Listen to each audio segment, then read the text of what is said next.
In 2023, my friend Olivia and I planned a weekend trip to Los Angeles. At 22, it was our first time visiting, and we were eager for an adventure. We booked a full house rental in Silver Lake, about a 20-minute Uber ride from the beach. Arriving late Thursday night, we decided to ease into the LA nightlife by checking out some nearby bars. The next day, we spent hours soaking up the sun at Venice Beach, lounging on the towels from our rental. Throughout the afternoon, different groups of guys approached us, but we weren't interested. Then, one caught my eye. He had a smooth accent, a confident yet respectful demeanor, and effortless charm. Introducing himself as Daniel, he asked about our plans for the night and casually requested my number. I hesitated but eventually gave it to him. He walked away without approaching anyone else, which made me think he was genuinely interested. Later that evening, after some time at the beach and a few drinks at local bars, we returned to our rental, stocked up on more drinks, and relaxed by the pool. As we played music and planned our night, I decided to text Daniel. He responded instantly saying he and his friend Ryan didn't have plans yet and suggested we all go out together in Wynwood. Emily, half-jokingly, asked if his friend was cute, but I didn't bother to check. We arranged for them to meet us at our place to pre-game before heading out.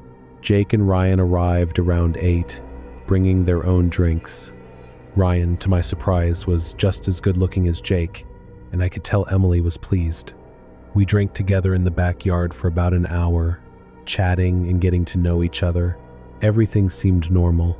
When we finally headed out, we walked to a nearby bar. Emily and I were already tipsy, and Jake and Ryan kept the shots coming. Things quickly became hazy. I wasn't completely blacked out, but my memories of the night were disjointed. At some point, Emily and Ryan drifted off to another section of the bar, leaving me alone with Jake. I remember him asking what I wanted for my next drink just as I was about to go to the restroom. I casually responded, "Tequila soda." When I returned, I noticed something unsettling. Jake was hovering over the drinks at the bar in a way that felt suspicious. Something about his posture, the way he shielded the glasses, set off alarm bells. I maneuvered to get a better angle and saw that he was doing something to my drink. Even in my drunken state, my gut told me to run. I turned and walked away before he noticed. I frantically searched for Emily, but she and Ryan were nowhere in sight. Panicked, I rushed out of the bar and called her multiple times, but she didn't pick up. Meanwhile, Jake texted me, asking where I had gone. I ignored him. Instead, I kept texting Emily, urging her to leave, telling her I thought Jake had tried to drug me. She finally responded, confused, asking why I thought that. I explained what I saw, but she brushed it off, suggesting he might have just been on his phone. I called her again, but she wouldn't answer. Instead, she texted back, "I'm still with Ryan, just text me." I told her I was heading back to the Airbnb and urged her to meet me there. She responded, "I'll be back soon." I walked back alone, shaken but determined to get to safety. When I arrived, I locked both doors, knowing they would automatically secure after a few seconds. I sat on the couch, still slightly drunk, my mind racing between fear for Emily and wondering if I had overreacted. Then the back door handle rattled. My stomach dropped.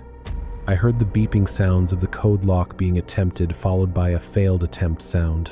A second later, I received a text from Emily. "Open the back door." Something felt off. I called her name through the door. No answer. I dialed her number, but she didn't pick up. Instead, another text came through. "Hurry. Open the door. He's coming." Pure terror gripped me. I yelled, "Olivia, you're scaring me. Answer me." Silence. The rental had no peephole on the back door, so I sprinted to the front. I pressed my eye to the peephole, and my blood ran cold. Daniel was standing just out of sight, partially hidden near the doorframe. My mind raced. Was Olivia running from him? Was she even really outside? I texted back, "I'm calling 911. No response.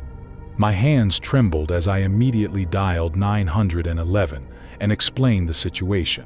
While I was still on the phone, I checked the peephole again. Daniel was gone. I stayed on the line until the police arrived. One officer asked, "Is your friend blonde?" My stomach dropped. "Yes," I said, my pulse hammering. He nodded. "She's in the squad car. We found her wandering the streets." Moments later, Olivia arrived in a second police car, shaken and in tears. She had lost her phone and wandered alone for an hour until a stranger helped her call the police. The messages I'd received from her number, they weren't from her. Her phone had been stolen, and the texts were sent by Daniel and someone named Ryan, whoever they were. Later, we found her phone at the bottom of the pool. The moment I mentioned the police, they vanished. We filed a report, but a week later, the only follow-up we got was confirmation that Daniel had used a fake name. And that was it. Despite the evidence, the case went nowhere. Our trip was ruined, and I'll never go back to Los Angeles.